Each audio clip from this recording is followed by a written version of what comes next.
at the London School of Economics, said it is laughable technology. US police at the Super Bowl had to turn it off within 3 days because it was throwing up so many false positives. The computer couldn't even recognise gender. Home Office Minister Liam Bryan said, "Britain's border securities are now among the toughest in the world. We will test them this year, and if they work, we will put them in all key airports." British banks are in the news this week. Conservative British institutions such as high street banks are using a network of astrologers, city investment funds and retailers desperate to avoid financial meltdown in the ongoing credit crunch and to spot fashions and consumer trends before they start, have turned to the stars to divine the future. Christine Skinner, a 21st century astrologer, says the financial crisis has ensured that I am busier than ever. She says people in the city need to know what is around the corner, and I can help with that. One of Christine's clients is Judith Levy, chief executive of the high and mighty retail chain. Judith says, "I will only spend money on an astrologer if the decision I make or have to take is very important, a decision that could cost me a lot of money if I get it wrong," she says. When we launched our kayak brand a few years ago, we used astrology to decide the launch date. Since then, it has gone from strength to strength. It's one of our best-selling brands. Police state Britain is still in the news this week, as you are now a terrorist if you drop litter or your dog does some fouling. Local authorities are using anti-terror and anti-crime spy laws to crack down on dog fouling and litter bugs. Plymouth and Devon have used the powers 25 times in the past year, and some local authorities across the United Kingdom have used them more than 100 times in the past 12 months to conduct surveillance. The Press Association contacted 97 councils to find out how they were using their powers.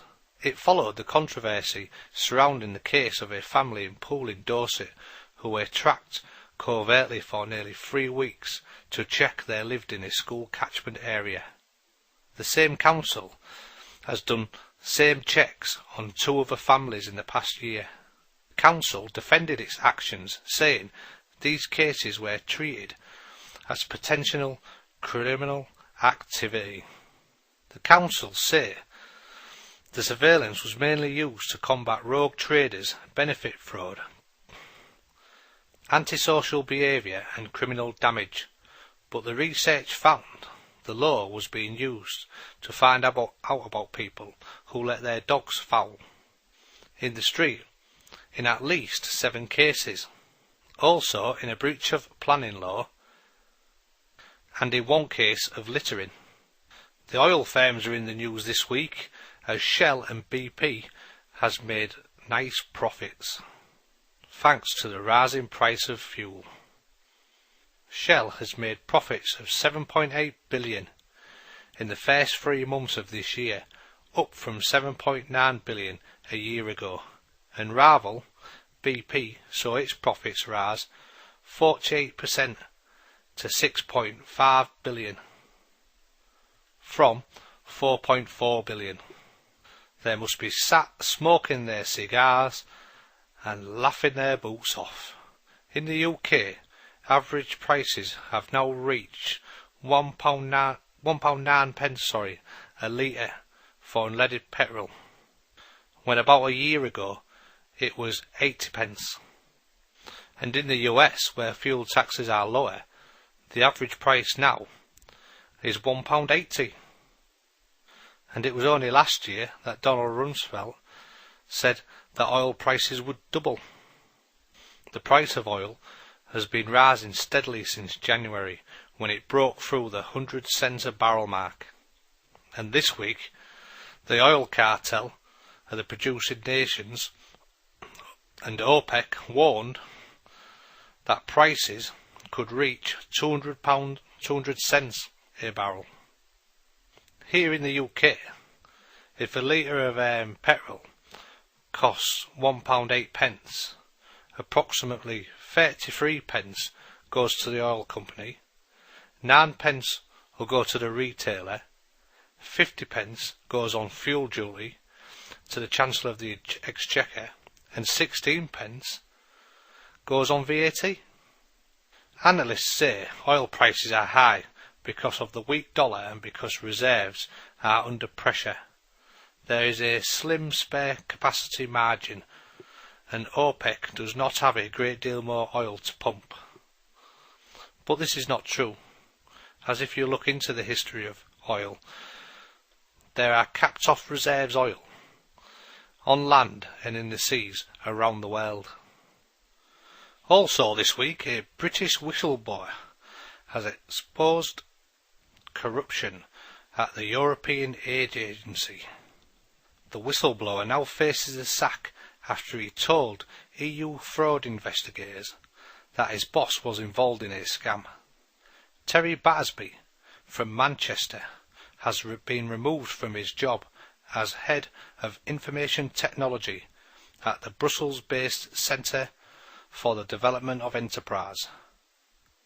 Battersby uncovered evidence that the agency's former director, Hamed Sow, who is now the Energy Minister of the West African country of Mali, provided the award of lucrative European Union contracts to a company in which he had financial interest.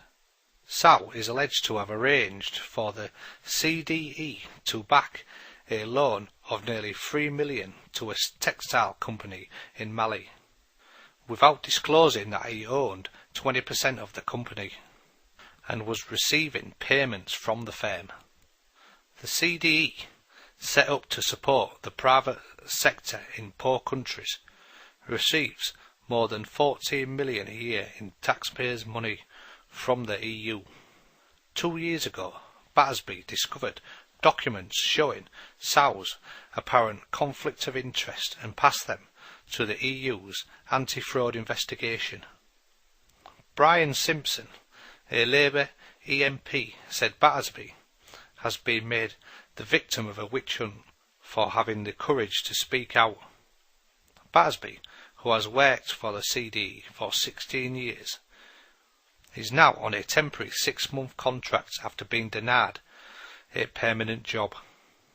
Documents seen by the Sunday Times establish that in 2001 Sow received £315,000 for advising Fitina, a cotton producer in Mali, and he owned 15% at the time. Speaking from Mali last week, Sow denied any wrongdoing and blamed the allegations on a disgruntled British employee. Mali is one of the poorest and most corrupt nations on earth. Sow is widely tipped to be its next Prime Minister. Well, I think that sounds about right. In the US, Ted Turner has been in the news this week.